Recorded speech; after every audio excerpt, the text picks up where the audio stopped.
बताओ कि जश्न ईद मिलादुन नबी को किसने ईजाद किया था, इसका मूजिद कौन है और उसका अखलाक कैसा था और इसको मशरू किसने करार दिया।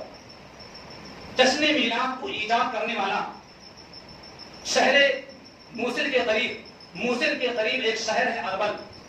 उस शहर अरबल का गवर्नर मलिक मुजफ्फरुद्दीन अबू सईद कौकबूरी है, जिसने तकरीबन 625 हिजरी के अंदर इस बिदात को उसने रिवाज दी।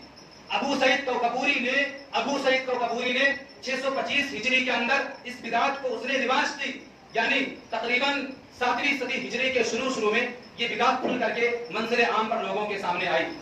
और इस बिदात को मशरू करार देने वाला एक आलिम है, एक मौलवी है, इस बिदात को रिवाज देने वाला, पैसे वाला, और इस बिदात को मशरू करार देने वाला एक मौलवी, एक आलिम अब्दुल्लाह इब्न मुबारक रहमतुल्लाह अलैह ने बड़ी जबरदस्त बात कही थी। उन्होंने कहा कि दीन को बिगाड़ने में दो तबकों का बड़ा जबरदस्त हाथ रहा है।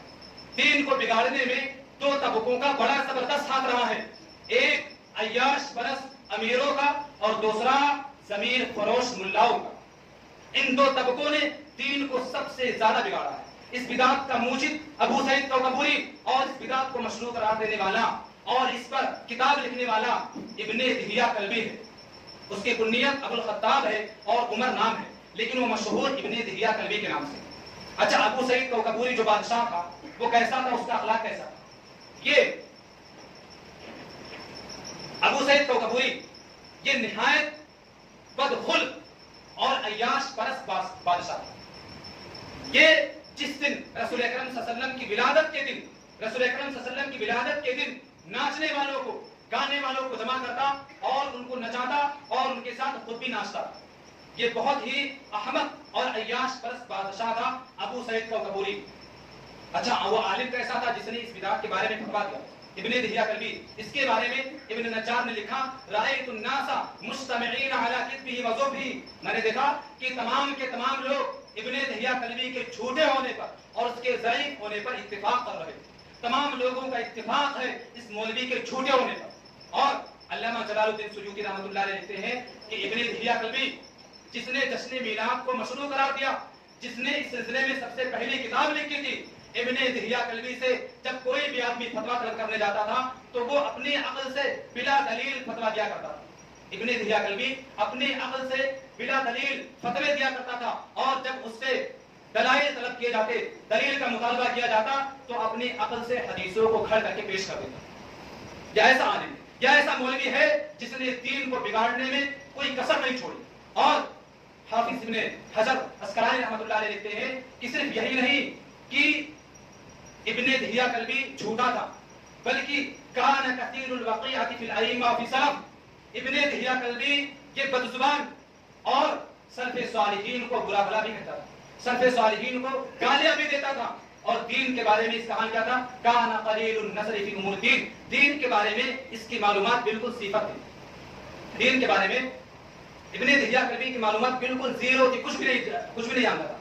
इसीलिए जलालुद्दीन सुयूती रहमतुल्लाह अलैह ने लिखा कि जब उससे कोई मसला तलब किया जाता, कोई फतवा तलब किया जाता, तो ये अपनी अक्ल से बिला दलील फतवा दिया करता था, और जब उससे मुतालबा किया जाता था दलाइल का, तो अपनी अक्ल से हदीसों को खड़ करके पेश कर दिया करता। ये हाल है इस बिदात को मशरू करार देने वाले का।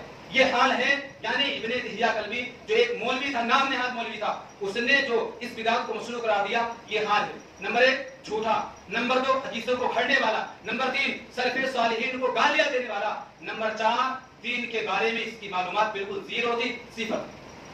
मेरे भाइयों बुजुर्गों, खुलासा ये है कि ये बिदात बहुत बाद में मुसलमानों के अंदर, मैंने कहा आप लोगों के सामने कि 625 हिजरी के अंदर इस बिदात को ईजाद किया गया। बहुत बाद में मुसलमानों के अंदर ये बिदात आई, और तमाम अदवार सालिहा के अंदर हमारे जो असलाफ हैं उनके अंदर इस बिदात का कभी कोई सबूत ही नहीं था, कोई तस्करा ही नहीं था उनके बारे में। उनके यहाँ इस बिदात का दूर दूर तक कहीं कोई तस्करा ही नहीं मिलता।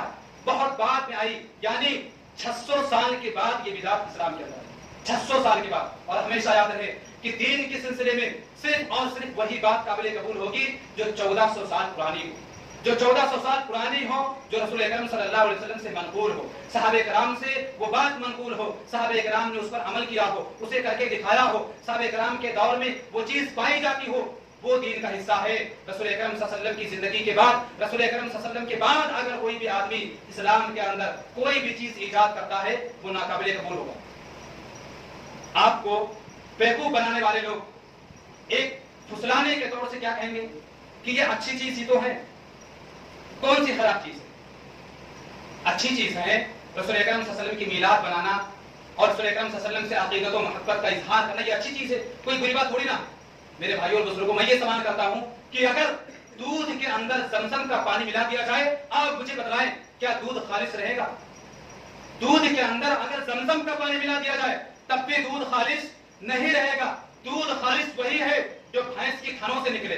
दीन खालिस वही है जो सिर्फ और सिर्फ रसूल अकरम सल्लल्लाहु अलैहि वसल्लम की बात हो, उसमें रसूल अकरम सल्लल्लाहु अलैहि वसल्लम के अलावा अगर कोई भी आदमी दीन के सिलसिले में कोई भी बात कहता है वो बात नाकाबिले कबूल होगी। वो कितना ही अच्छा आदमी क्यों ना हो, वो कितना ही बड़ा और कितना ही परहेजगार आदमी क्यों ना हो। जिस तरीके से दूध के अंदर जमजम का पानी मिलाने से दूध खालिस नहीं रहता है, दीन के अंदर किसी भी अच्छे से अच्छे आदमी की बात को मिलाने से भी दीन खालिस नहीं रहेगा। कोई कितनी ही अच्छी बात क्यों ना हो, कितनी ही अच्छी चीज क्यों ना हो, अगर उसे दीन के अंदर दाखिल कर दिया जाए दीन खालिस नहीं रहेगा। दीन खालिस वही है जो रसूल अकरम सल्लल्लाहु अलैहि वसल्लम से हो। रसूल अकरम सल्लल्लाहु अलैहि वसल्लम ने जो बातें कही हैं वही दीन है। रसूल अकरम सल्लल्लाहु अलैहि वसल्लम के अलावा अगर कोई भी आदमी कोई भी बात कहता है वो दीन का हिस्सा नहीं बन